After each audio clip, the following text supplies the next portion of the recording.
제주 지역 인구 고령화와 함께 저출산 문제가 심화하고 있습니다.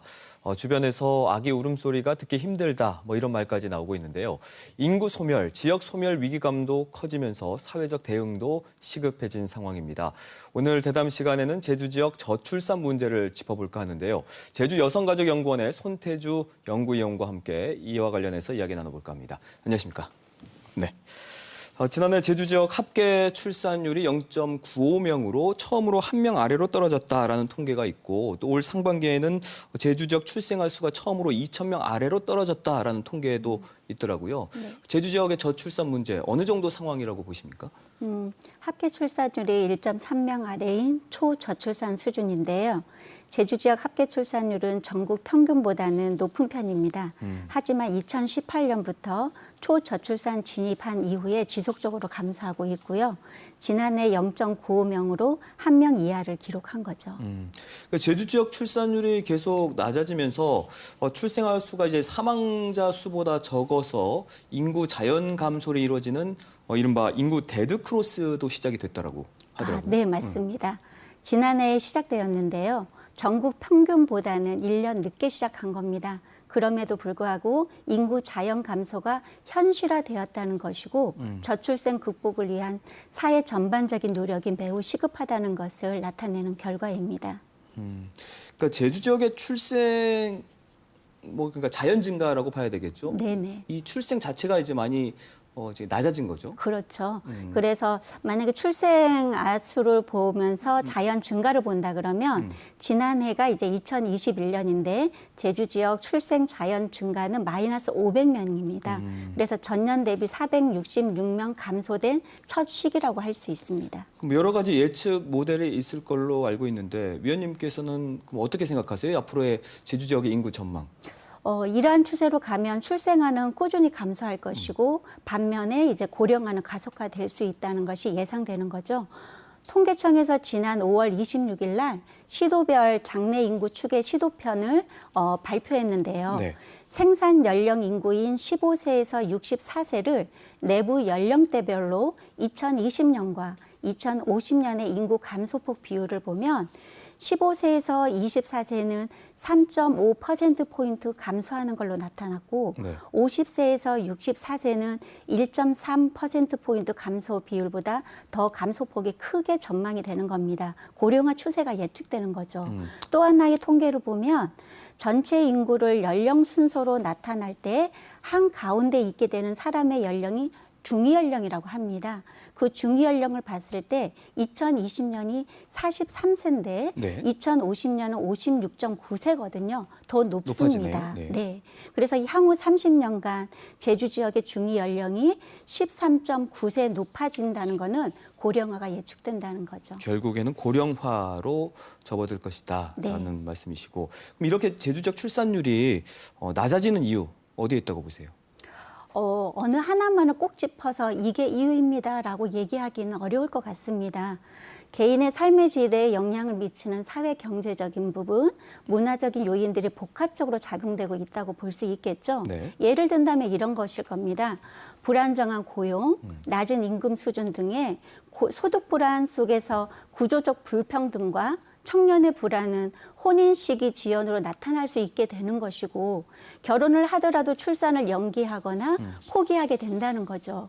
맞벌이 무자녀 가정을 일컫는 딩크족이 있잖아요. 네네. 이러한 등장도 이러한 맥락과 다르지 않다고 봅니다.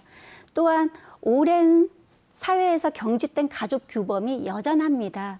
이러한 현실 속에서 여성에게 쏠린 일과 가정 생활의 어려움, 그리고 가사와 돌봄의 노동, 경력 단절 등 이러한 노동 시장에서의 불이익은 여성들이 비혼이나 비출산 선택으로 기결하게 만드는 요인이 되는 것 같습니다. 근본적으로 이제 결혼 정년기라고 하면 청년층이잖아요. 근데 네. 이 청년층에서 결혼과 출산을 꺼려한단 말이에요. 네. 근본적인 원인이 어디에 있다고 보십니까? 낮은 출생률의 요인에서 말한 것들과 좀 연결이 지어질 것 같습니다. 우리 사회 청년들은 결혼과 출산으로 노동시장에서 불이익을 받지 않는 양성평등한 사회를 희망할 겁니다. 네. 특히 여성은 경제활동을 하면서도 동시에 경제적 부담으로 인해서 결혼, 임신, 출산한 이후에도 맞벌이를 선호할 것이고요. 그렇지만 출산한 이후부터 양육과 돌봄의 책임은 여전히 여성의 몫이 되고 있는 현실이랍니다.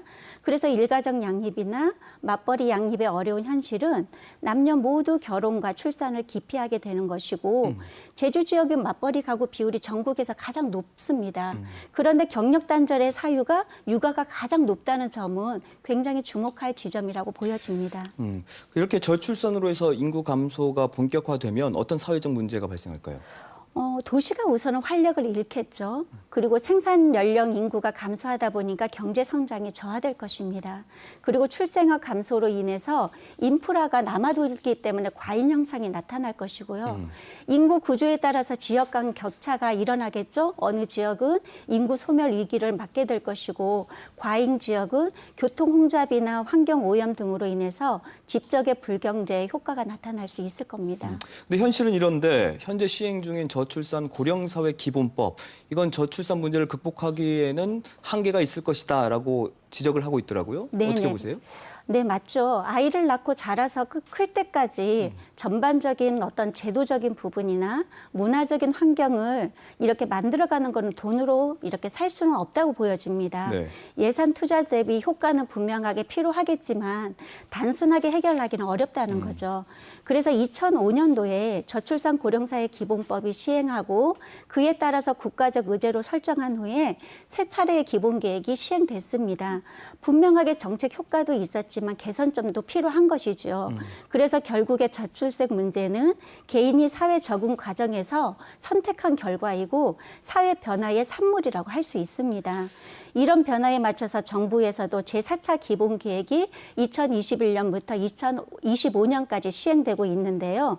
모든 세대의 삶의 질을 높이는 정책으로 전환해서 지금 그와 관련된 사업들을 추진해 나가고 있습니다. 근데 실제로 저출산 관련 예산은 늘어나고 있다고 하는데 네. 출산율 감소는 계속되고 있지 않습니까? 네. 이러면 뭐 어떤 정책도 좀 방향을 바꿔야 되는 것 아닌가요? 그러겠죠. 우선은 안정적으로 양육 환경을 조성할 수 있도록 그리고 개인의 삶의 질이 보장될 수 있도록 정책 방향이 전환될 필요가 있는 겁니다. 우선은 안전하게 양육할 수 있는 조성과 더불어서 누구나가 일하고 아이를 키울 수 있는 여건이 되어야만이 출산할 마음을 가질 수 있을 것이고 네네. 아이를 키우는 어떻게 보면은 자신감도 가질 수가 있다고 보여집니다. 그럼 제주 지역의 저출산과 관련된 뭐 예산이라든지 정책, 조직 이런 것들 어떻게 평가하세요? 저출산 관련 정책은 국비 사업과 그리고 도 자체 사업으로 추진되는 걸로 알고 있습니다. 그렇기 때문에 행정 각 부서가 중심이 되어서 관련 사업을 지금 추진하고 있고요. 중앙정부의 기본 계획의 사업 방향에 따라서 추진하는 형태이지요. 그러니까 연계하고 통합하는 데는 분명하게 어려움이 있을 거라고 보여집니다. 그러다 보니까 코로나19를 통해서 드러난 우리 사회의 약한 고리라고 할 수 있는데요. 여성에게 가중되는 가사와 돌봄 가치에 대한 평가절하 등 과거로부터 돌아온 계속되어지는 사회 구조적인 문제가 그대로 수면 위로 드러났거든요. 네네. 이러한 현실적인 문제 해결이 이루어지지 않는 한은 어려울 것이고 대대적으로 사회 문화적 인식 전환이 필요하다고 보여집니다. 사회 문화적 인식 전환이 필요하다라는 말씀을 끝으로 오늘 대담은 마칠까 합니다. 나와주셔서 고맙습니다. 네, 감사합니다.